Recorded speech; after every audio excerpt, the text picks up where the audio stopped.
దేవునికి మహిమకరమైన విధానంలో వారి యొక్క సంఘ వాసులు దేవుడు మనందరి బహుగా ఆశీర్వదించి కాపాడుగాక. ముఖ్యంగా ఈ యొక్క సంఘంలో అనేక మంది దైవజనులు అనేకమైనటువంటి లేఖన భాగం చెప్పడమే కాకుండా వాగ్దానం ఇచ్చినారు. ముఖ్యంగా శతవార్షికోత్సవ సమయంలో గిబ్సన్ ద్వారా అంకుల్ గారు వారు నానాటికి బలాభివృద్ధి నుంచి ప్రయాణం చేయదు అని నాకు ఇచ్చిన వాగ్దానం కూడా అదే. కాబట్టి మనం రోజులు సంవత్సరాలు జరుగుతూ ఉంటే దేవుల్లో మనం బహుగా బలపడే వారంగా మనం ఉండాలి. యెహోవా నీ మాట చొప్పున నీ సేవకుడికి మేలు చేసినాం. దేవుడు తన మాట ఇచ్చే మాట ప్రకారమే మేలు చేస్తాడు. కాబట్టి 119వ కీర్తన 65లో నీ సేవకుడికి నీవు మేలు చేస్తున్నావు, నేను నీ ఆజ్ఞలందు నమ్మిక ఉంచున్నాను. మంచి వివేచన మంచి జ్ఞానము నాకు నేర్పును. మంచి వివేచన కోసం మంచి జ్ఞానం కోసం మనం దేవుడిని అడగాలి. అలాగనే 48వ కీర్తన మనం చూస్తే సొలొమోను రాజు అంత మహారాజు, ఆయనకు ముందు కానీ ఆయనకు తర్వాత కానీ ఆయనకు అంత జ్ఞానం ఎవరికీ లేదు. కానీ అంత జ్ఞానం అప్పగించినటువంటి మరి ఆ యొక్క దేవుడు అప్పగిస్తే సొలొమోను దేవునికి విరోధమైన విధానంలో అన్య స్త్రీలను వివాహం చేసుకొని దేవుడి నుంచి దూరం అయిపోయినాడు. ఈ యొక్క 2025 మరి మనం శతవార్షికోత్సవం ఈ యొక్క 130వ వార్షికోత్సవం జరిపించుకుని పోయే ప్రతి ఒక్కరు కూడా గ్రహించవలసిన సత్యం ఏంటంటే దేవుని ప్రేమ నుంచి మన వైద్యులతో మన మిషనరీస్ కోల్స్ దొర గారు కానివ్వండి, శాంటన్ దొర గారు, గిబ్సన్ దొర గారు, రాబర్ట్ దొర గారు, తర్వాత రాకుడ్ దొర గారు కానివ్వండి, రాబర్ట్ గిబ్సన్, జాన్సన్ గిబ్సన్ మాత్రం ఇప్పుడున్నారు ప్రస్తుతం. అప్పుడు వచ్చిన వాళ్ళు క్రిజన్సన్ దుర్సమ్మ గారు కానివ్వండి, తర్వాత సూజన్ మ్యాథ్యూ, వీళ్ళంతా స్త్రీల కూటమిని ఏర్పాటు చేశారు. ఎమిలీ కోల్స్ గారు సండే స్కూల్ ఏర్పాటు చేశారు. అప్పట్లో మన ప్రాంతంలో ఎక్కడ సండే స్కూల్ అనేది లేదు. ఆమె పిల్లలంటే చాలా ఇష్టం. మేము చిన్నగా ఉన్నప్పుడు రామాయపట్నంలో మాకు సండే స్కూల్ ఎంతగానో ఆత్మీయంగా నడిపించి మళ్ళీ ప్రతిరోజు ముందు ఫస్ట్ ఆమెకు 10 నిమిషాలు చెప్పి మళ్ళీ ఉపాధ్యాయులకు అప్పగించేది. అలాగా ఇక్కడ కూడా దేవునికి మహిమకరంగా ఒక 10 నిమిషాలు నేను వాక్యం చెప్పిన తర్వాత మళ్ళీ సండే స్కూల్ టీచర్స్ ప్రార్థన చేసి పిల్లలకు లేఖన భాగాలు చెప్పారు. అలాంటి అప్పుడు ఆత్మీయంగా ఎదిగిన పిల్లలు ఇప్పుడు దేవునికి మహిమకరంగా గవర్నమెంట్ జాబ్స్లో డాక్టర్స్గా, ఇంజనీర్గా, ఉపాధ్యాయులుగా దేవుడు దీవించాలి. ఈ సంఘంలో నుంచి అనేక మంది ఆఫీసులో దేవుడు మరి లేవనెత్తాడు. సునీల్ రాజు మీకు బాగా తెలుసు. అతను ఇప్పుడు సిఐగా తిరుపతిలో దేవునికి మహిమకరంగా వాడబడుతున్నారు. అలాగనే మా యొక్క స్టూడెంట్స్ కూడా అనేక మందికి దేవుడు ఉద్యోగాలు ఇచ్చాడు. అందుకు దేవుని ఎంతో స్థుతిస్తున్నాం. కాబట్టి దేవుని యొక్క నామం ఎప్పుడు మర్చిపోకూడదు.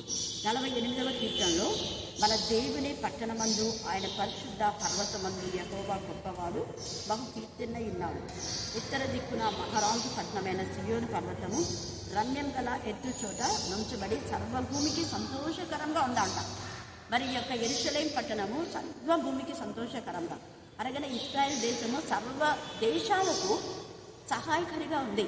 మరి మన యొక్క గూడూరు ప్రాంతము మిగతా నగరాలకు, మిగతా ప్రాంతాలకు సంతోషకరంగా ఉందా?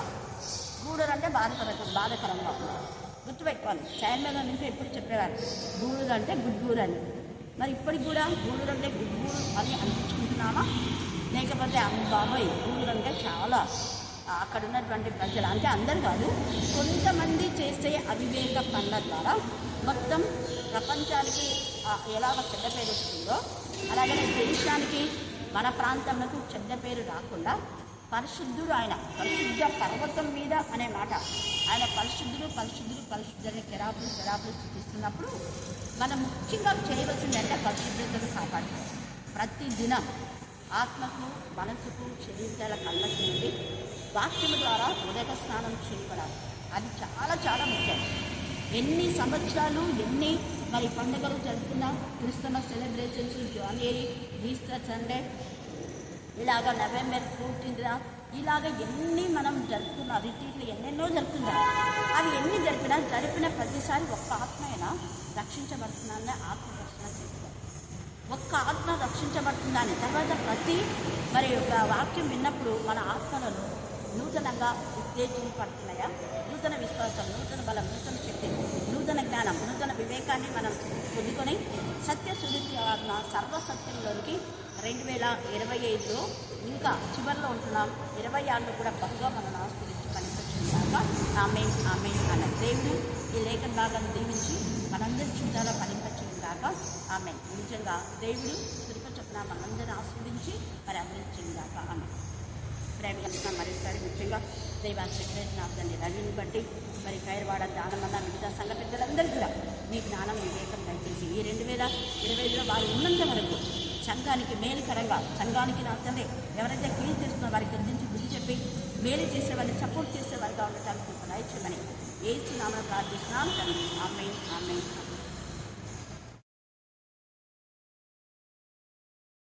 నేర్చుకోబోతున్నాం. లేఖన భాగంలో యేసు ప్రభువు వారు ప్రత్యేకంగా ఎముకలను చూపించి, మాంసంలో చూపించి, చూడండి నా చేయి పట్టుకొని చూడండి, నాకున్నట్టుగా ఎముకలను మాంసంలో ఎవరుకున్నా మళ్ళీ చెప్పాలా?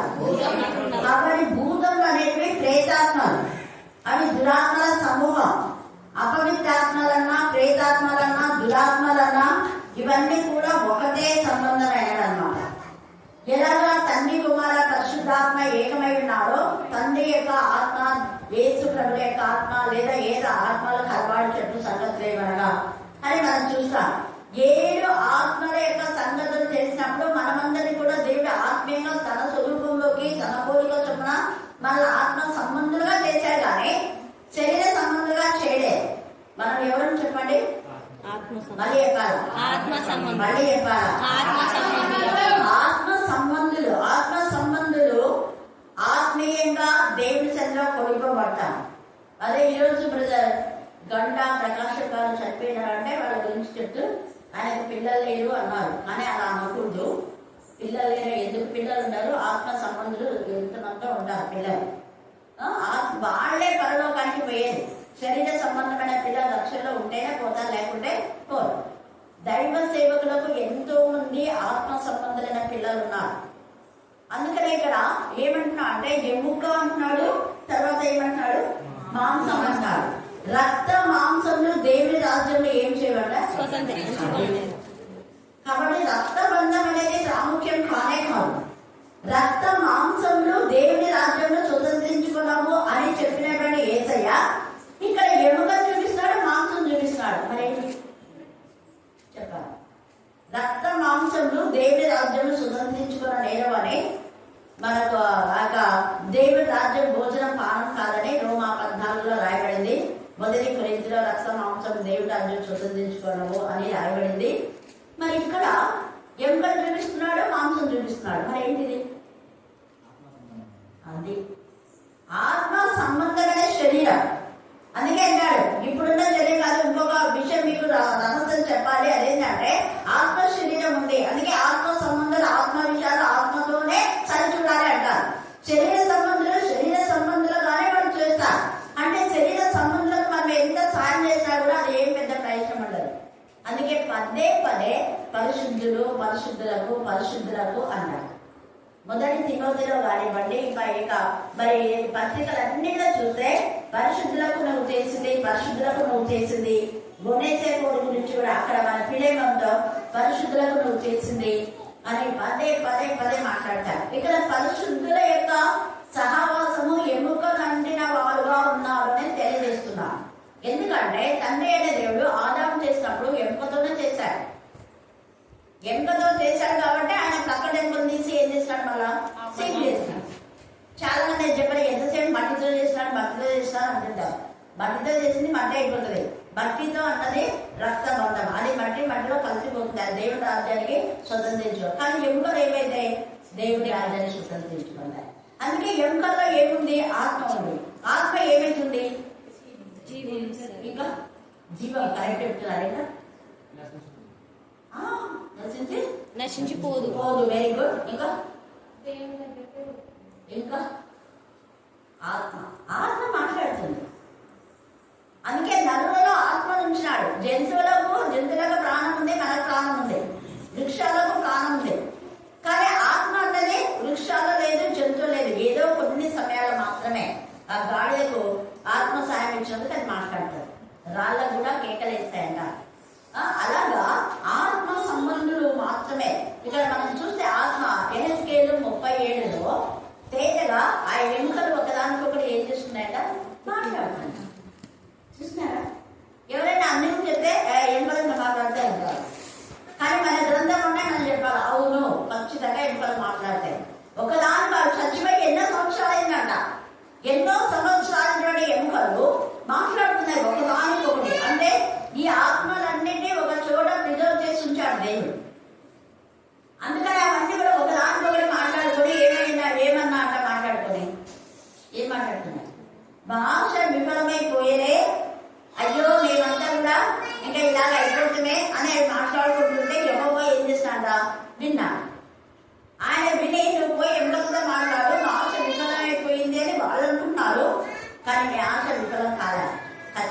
మీరు సమాధులను తెరిచి మీలో నుంచి జీవం ఇచ్చి మిమ్మల్ని ఒక మహా సైన్యంగా నేను చేస్తాను, మీ ఆశ భంగం కాలేదు అని సామెతలో చెప్పబడినదిగా కొన్ని ఏళ్ల తర్వాత వీళ్ళ ఆశ దేవుడు ఫుల్ఫిల్ చేశాడు. హల్లెలూయా, హల్లెలూయా, హల్లెలూయా. అందుకే ఆత్మ సంబంధులు ఆత్మీయమైన విధానంలో ఆసక్తి కలిగి ఉంటారు. ఇక్కడ ఎముకలు చూపించడానికి యేసయ్య కారణం అదే.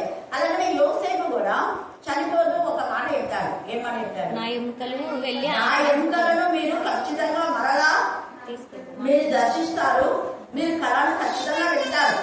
కళానికి వెళ్ళినప్పుడు ఇక్కడ ఐగుప్తులో చనిపోయి ఐగుప్తులో పాతి పెట్టబడినారు. కాబట్టి ఇక్కడ ఉన్న నా యొక్క ఎముకలను తీసుకొని ఎక్కడికి పోవాలంట? కళానికి.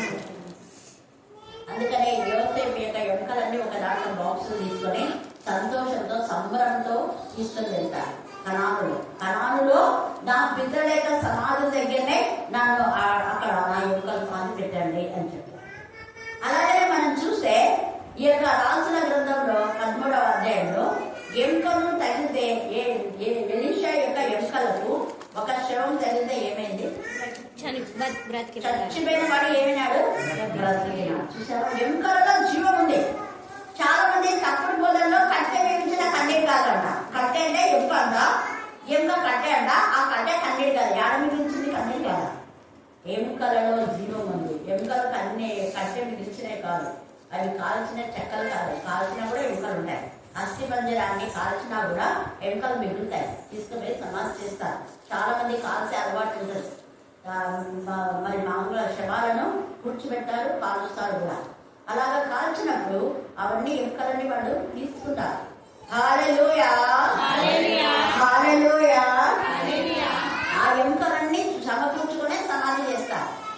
ఇక్కడ అందుకనే యేసు ప్రభువు వారు ఏం చూపిస్తున్నారంటే ఎముకల గురించి చూపిస్తున్నారు. ఎముక శాశ్వతమైనది, ఎముక ఎప్పటికీ ఏమి చెదరిపోదు అంటే ఇక్కడ అర్థం.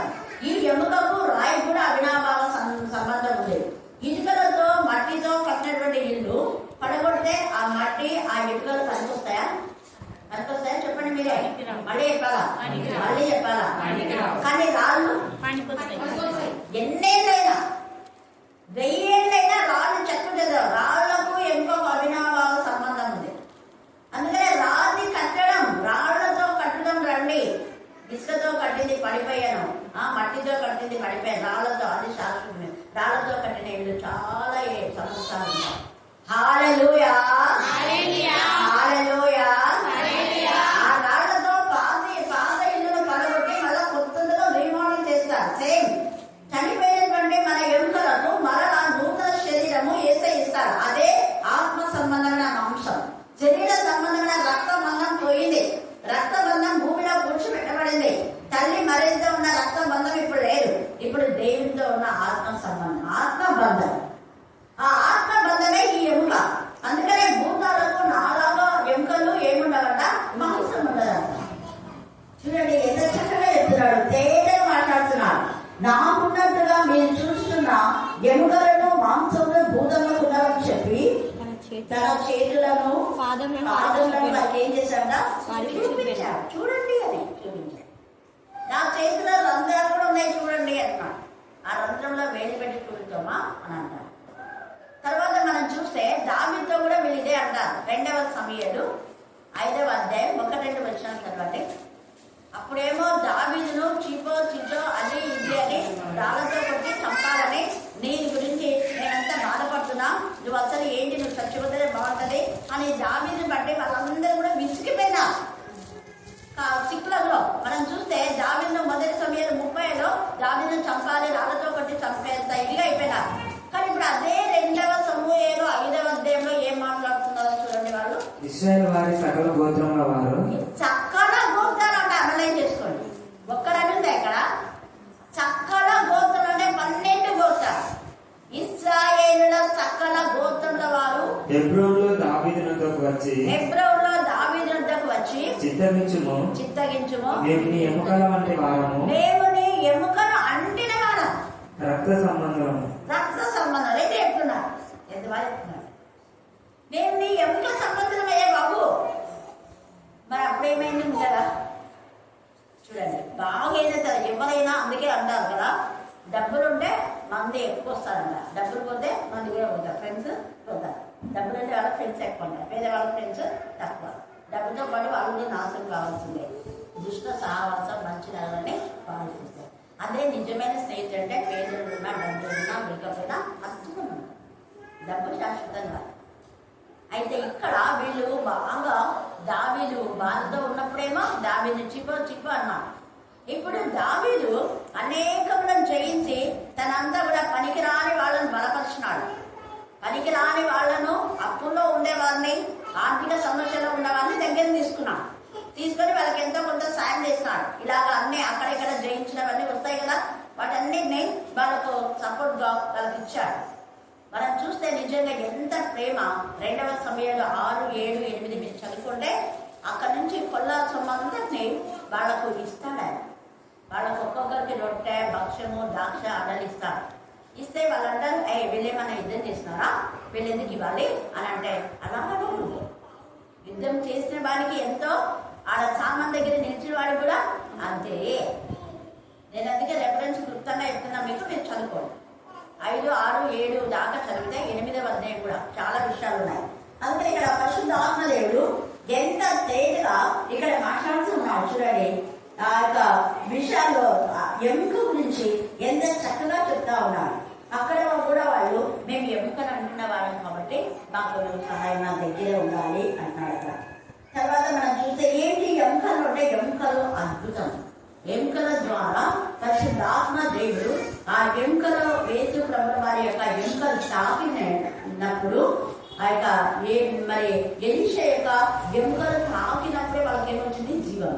అంటే ఎముకలలో జీవం ఉంది. ఎముకల దేవుడి సంబంధులు అనేది మనం ఎప్పుడు మర్చిపోకూడదు. దైవికమైన బిడ్డలు ఎప్పుడు పడిపోకూడదు అన్న సత్యము అక్కడ మనకు తెలియజేస్తుంది. అందుకే యేసయ్య చేతులెత్తి వాళ్ళని ఆశీర్వదించినారు. వాళ్ళని ఆశీర్వదించే వాళ్ళంతా ఆశీర్వదించబడుతున్నారు. ఇక్కడ మనం చూస్తే చూడండి, కీర్తన 77వ కీర్తన 14 వచ్చి చూడండి. 77:14 కీర్తన అలాగే తీసుకెళ్తుంది. ఆశ్చర్యక్రియలు జయించు దేవుడు నీవే. జనములలోని శక్తిని నీవు ప్రత్యక్షపరచుకోలేనావు. ఆశ్చర్యక్రియలు నువ్వే జరిగిస్తావు దేవా. ఇక్కడ యేసయ్య యొక్క మరి ఎముకల గురించి ఇంత ప్రాధాన్యత ఇచ్చినటువంటి యేసయ్య పాత నిబంధనలో ఎలీషా ఎముకలు తగిలి చచ్చిపోయిన శవమే ఇక్కడ బ్రతికింది.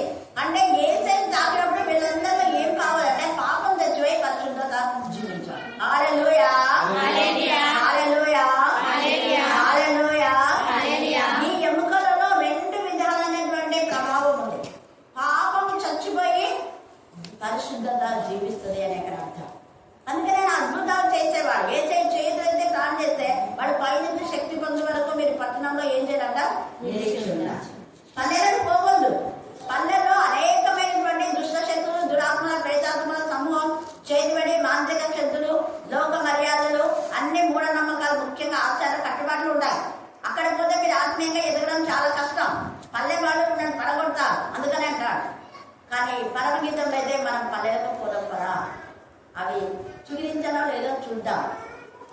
పల్లెల్లో వాళ్ళు చాలా మంది ఆత్మీయ స్థితిని కోల్పోయే వాళ్ళు ఉన్నారు. పట్టణంలో దయ్యాలు ఇవన్నీ అంటే నమ్మరు, కానీ పల్లెల్లో ఎంతమందికి దయ్యం పట్టలేదు. మీరు చూసిందే కదా, పట్టణాల్లో ఎప్పుడన్నా దయ్యం పట్టి ఉన్నారని చూసినారా? చూడాలి. పట్టణంలో కుండలు పెట్టుకొని పోయేవాళ్ళు చాలా తక్కువ. అంతా పల్లెల్లో పోతుంటారు. నీకు ముఖ్యంగా గుడు నాకు ఎంత దురాత్మ ఉందంటే అంత దురాత్మ ఉంది. ఎక్కడి నుంచి అక్కడికి ప్రతి మంగళవారం ప్రతి శుక్రవారం నేను స్కూల్ పోయేటప్పుడంతా ఒకసారి కుండ పెట్టుకుని అక్కడి నుంచి ఎగురుకుంటే వస్తుంది. నేను ఇంకా మనసు అనుకుంటాను శాండల్ కింద మీరు అంటున్నాడు చూసి ఇలా అంటాను. ఎట్టయితే నేను అనుకున్నా ఇది అనమాట. వాళ్ళంతా ఊరికే అక్కడే చేస్తారు కొంతమంది. అదేందో అలా చేస్తే వాళ్ళకేమో చీర పెడతారు, అది పెడతారు, ఇది పెడతారు. నటించే వాళ్ళు కూడా చాలా నటింటారు. నటన జీవితం దేవుడికి తెలుసు. ఆత్మ పట్టిన వాళ్ళు, దురాత్మతో ఉన్న వాళ్ళు ఉన్నారు. ఇన్ ద సేమ్ వే నటించే వాళ్ళు కూడా ఉన్నారు.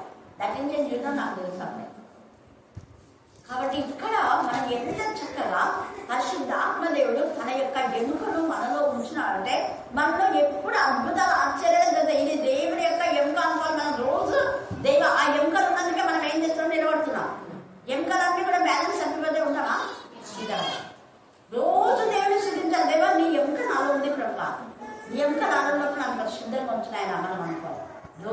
చేతుల వైపు చూసి, మన కాళ్ళ వైపు చూసి, మన ముఖం అర్థంలో చూస్తున్నాం. ప్రభా నీ స్వరూపం నాకు ఇచ్చినాను ఆయన నన్ను పరిశుద్ధంగా ఉంచుతాను. నేను పరిశుద్ధమైన చూపు నాకు ఇచ్చే, పరిశుద్ధమైన చేతులు నీ చేతులు చూపించావు కదా చనిపోయినప్పుడు మీ శిష్యులకు, చేతులెత్తి ఆశీర్వించావు, నన్ను కూడా ఆశీర్వించు. నేను ఈ ఇద్దరికి ఆశీర్వాదకరంగా ఉండాలి ప్రభా.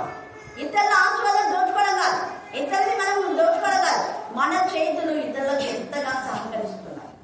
చేతులెత్తి ఆయన ఆశీర్వించడానికి మీరు కూడా అనేకులకు ఆశీర్వాదకరంగా ఉండాలి. అలాగే ఉన్నారు పేతురు, యోహాను, యాకోబు వీళ్ళందరూ కూడా అనేకులకు ఆశీర్వాదకరంగా ఉండి ఎవరెవరు రోగగ్రస్తులో వాళ్ళందరినీ స్వస్థపరిచారు. వాళ్ళ నోటితో దేవుని నామం గణపరిచారు. మనకున్న అవయవం ప్రతిదీ దేవుని స్తుతించేదిగా ఉండాలి. ఎముకలో ఈ శక్తి ఉంది. ఎముక శరీర భాగంలో ప్రతి దాంట్లో ఎముక ఉంది కదా, ఉంది. కాబట్టి ప్రతి పార్ట్ దేవుని స్తుతించేదిగా ఉండాలి. అందుకనే చేతులెత్తి వాళ్ళని ఆశీర్వదిస్తే వారు దేవాలయంలో ఉండి దేవుని స్తోత్రం చేస్తుండే, దేవుని స్తోత్రం చేస్తుంది. మేడ గదిలో అపోస్తలుల కార్యం 2వ అధ్యాయంలో వారు ఎక్కడున్నారు? దేవాలయంలో స్తోత్రం చేస్తున్నారు. కానీ దేవాలయంలో పరిశుద్ధాత్మతో శక్తితో నింపబడలేదు. వారు ఎక్కడ నింపబడ్డారు? పరిశుద్ధాత్మతో శక్తితో మళ్ళీ దేవాలయంలో రోజు పోతున్నారు. అంటే రోజు దేవాలయానికి పోయి ప్రాణం చేసుకొని వస్తున్నారు, అంత తప్ప ఇంకేం చేయట్లేదు. కానీ దేవాలయానికి రోజు వెళ్ళినా అక్కడ ఏమి అద్భుతాలు వీళ్ళకు ఒక పూజ చేయగలమని చూసుకోవచ్చారు అంతే. కానీ పరిశుద్ధాత్మతో శక్తితో నింపబడింది మేడ గది ప్రాముఖ్యత వాళ్ళు తెలుసుకునే ఇంటింటా రొట్టె విరుచుల యందు సహవాసమందు ప్రార్థన చేయడంలో వాళ్ళు ఎలా ఉన్నాడ ఏడంతే. ప్రతి ఇంటికి శిష్యులు అనబడేవారు అప్పుడే వాళ్ళ శిష్యుడు. మీరు నా శిష్యుడైతే మీరు ప్రతి ఇంటికి వెళ్ళి గద్దించి బుద్ధి చెప్పి సరిచేయాలి. దైవజనులు అనేవాళ్ళు, శిష్యులు అనేవాళ్ళు, దేవుని సేవలు సమర్పించుకున్న అనేవాళ్ళు ప్రతి ఇంటిని గద్దించాలి. మనం దానిలో వెళ్తున్నప్పుడు కానీ లేదా మనతో వాళ్ళు కలిసినా మీ ఇంట్లో పిల్లలు రక్షణ పొందారా, పిల్లలు జాగ్రత్త పెట్టుకోండి, పిల్లలతో ఖచ్చితంగా మనం ఆ పదాన్ని యూజ్ చేయాలి. మీ పిల్లలు రక్షణలో ఉన్నారా, మీ పిల్లలు వాక్యం చదువుతున్నారా, మీరు వాక్యం చదువుతున్నారా, మీ భర్త వాక్యం చదువుతున్నాడా, మీ భర్త మందిరానికి వస్తున్నాడా, ఇవి ముఖ్యంగా చెప్పాలి. అందుకే ఇంటింట రొట్టె విరవడం అంటే అదే. ఇంటింట రొట్టె విరుచులు యందు సహవాసమందు ప్రార్థన చేయడం ఎడతెక్క ఉన్నారంటే ప్రతి ఇంట్లో పోయి సర్చ్ చేసి అక్కడ ఎవరు దేవుని విరోధులు ఉన్నారో వాళ్ళు మళ్ళా ఎముకలు అంటే వాళ్ళగా చేస్తున్నారు. ఏసై ఎముకతో అనుబంధం ఉండే వాళ్ళగా చేస్తున్నారు. ఏసై ఎముకతో అనుబంధం ఉండే వాళ్ళు 100% అద్భుతాలు చేస్తారు. ఈ ఎముకలో అద్భుతాలు ఉన్నాయని తెలిసే చాలా మంది నక్షత్ర జాతకులు, మాంత్రికులు అంతా ఏం పట్టుకుంటారు, వాళ్ళంతా బుల్లి కొట్టే ఎంకలు పట్టుకుని చూడు నేను ఇట్లా అంటే ఏమేమి చూద్దావా, ఏం కావు. అందరు ఎంకలు పట్టుకొని ఏమేమో చేసి భయం కలగదు. అంటే ఎంత పుల్లలు వేసుకుంటారో వాళ్ళని చూస్తేనే భయపడాలి, ఏం కాదు. మనం ఎన్నిసార్లు సైన్స్ ల్యాబ్లో అస్త్రోజాలు పట్టుకొని చూస్తాం కదా, సైన్స్ వాళ్ళకంతా తెలుసు. మేము ఎన్నిసార్లు అస్త్రోజాలు పట్టుకుని ఎన్ని వేలు ఉన్నాయి, ఎన్ని లిప్స్ ఉన్నాయి అన్ని కౌంట్ చేసి రాసుకుని రావాలి. అది ఎవరు అస్త్రోజమే మనకు తెలియదు. మనం కూడా అస్త్రోజం చూసామో ధైర్యం. మేము దాన్ని ఎన్నిసార్లు చూసినాము, ఎన్నిసార్లు పట్టుకున్నాము, ఎన్ని వేలు ఉన్నాయి, ఇలా ఉన్నాయి, అలా ఉన్నాయి అని చెప్పి. కొంతమందికి 6 ఏళ్ళు ఉంటాయని 6 ఏళ్ళ అస్థిపత్రం కూడా పెట్టినాం.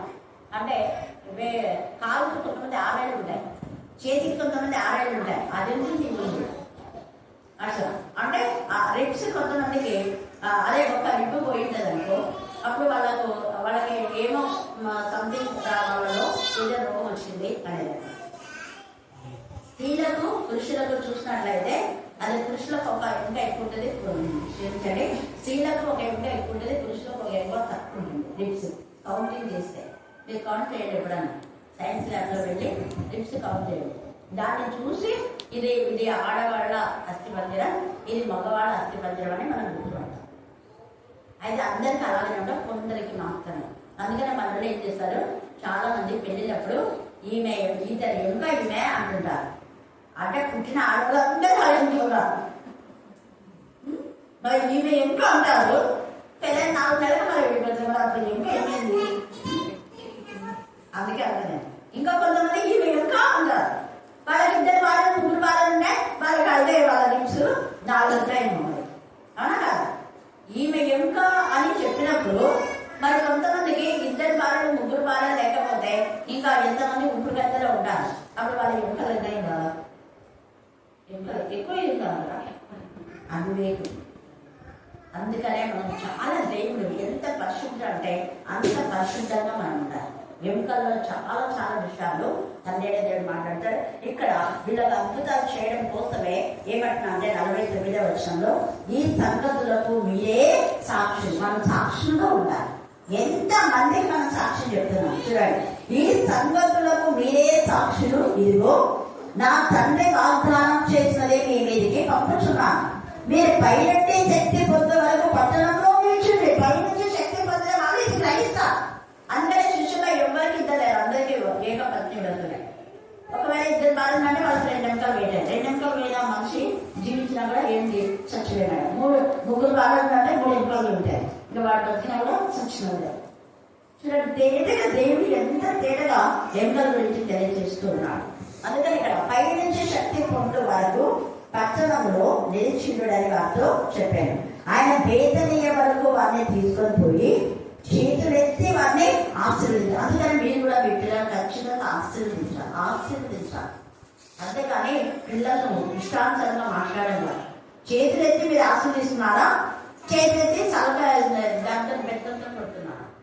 కొట్టాలా? కొట్టకుండా ఎటు కొట్టాలా చెప్పండి. ఇంకా మాట అది బాల్యంలో కొట్టాలి. బాల్యంలో కొట్టకుండా పెద్దగా ఎవరైనా పిల్లలు కొడితే ఏమంటారు?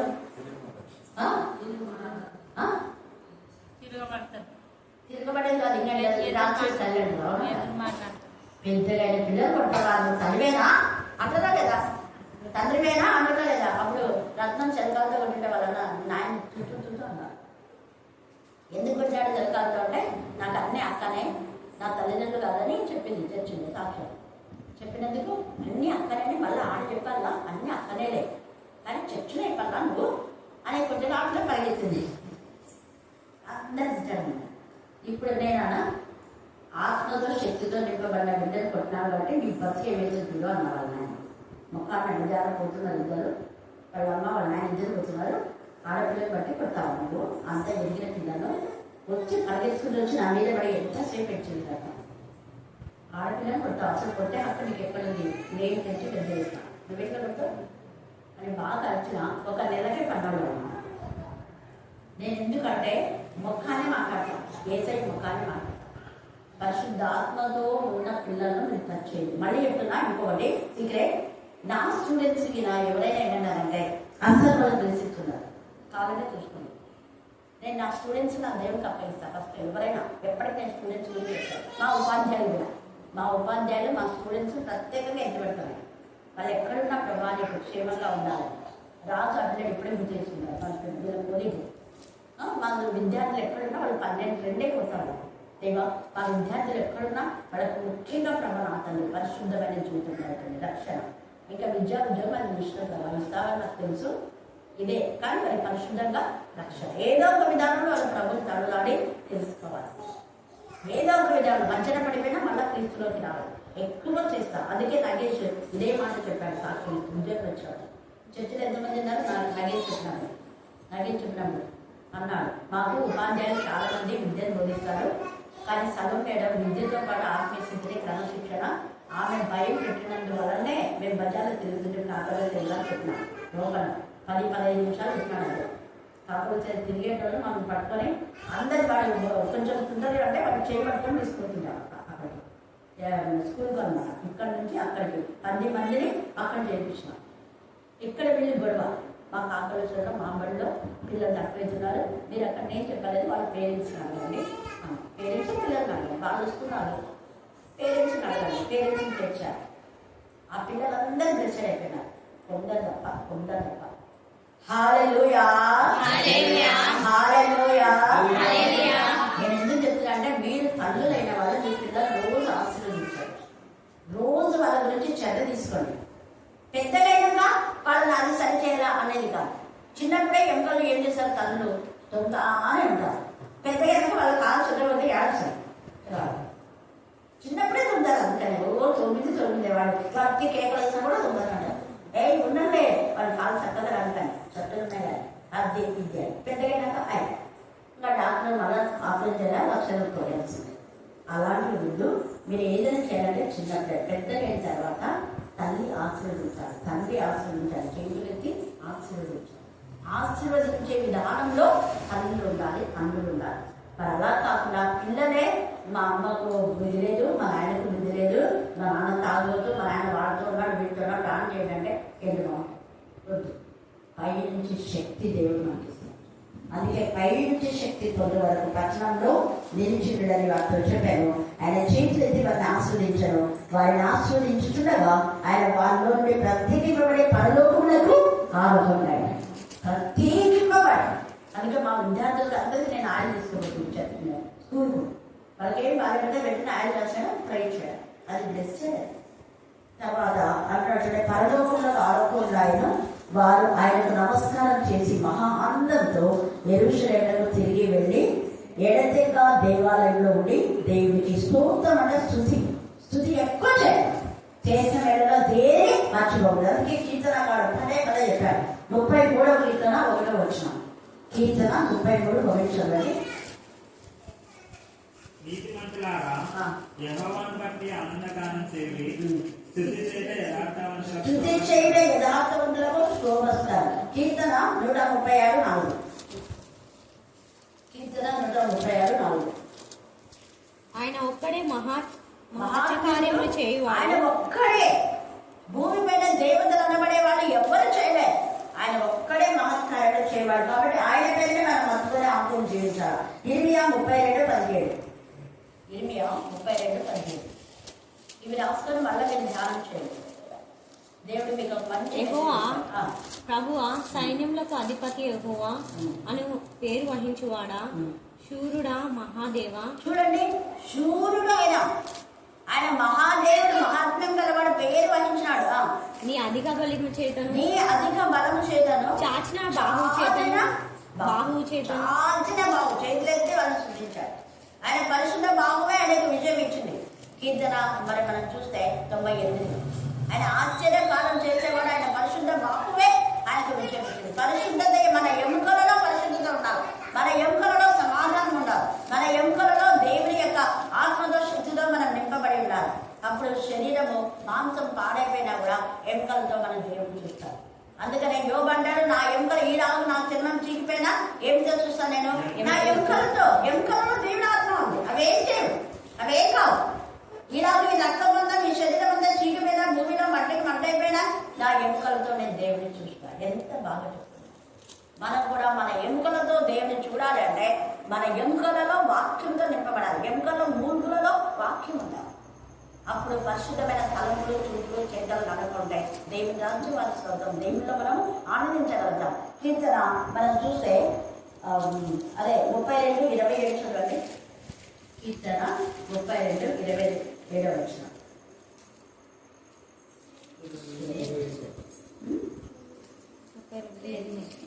సరే, కాదు ఇరిమియా 32:27.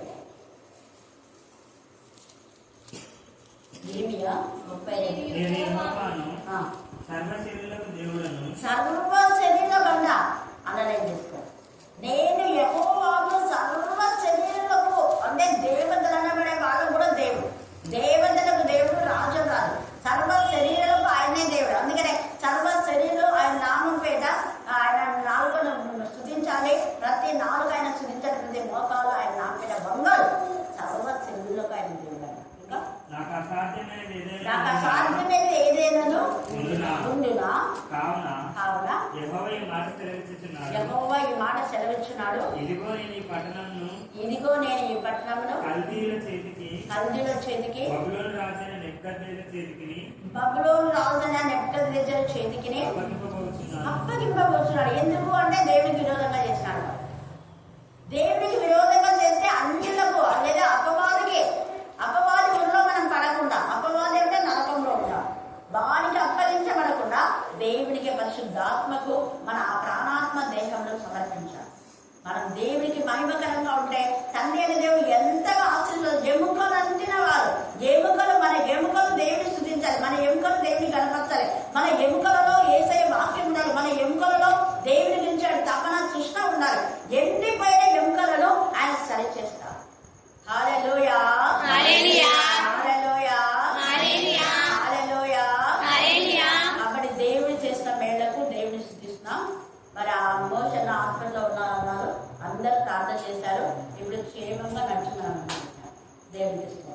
అన్న ఎముకలు ఈరోజు ఎముకల గురించే మరి పరిస్థితిని బట్టి వినలేదేమో, కానీ ఆ వాక్యం నేను మళ్ళా పంపిస్తా.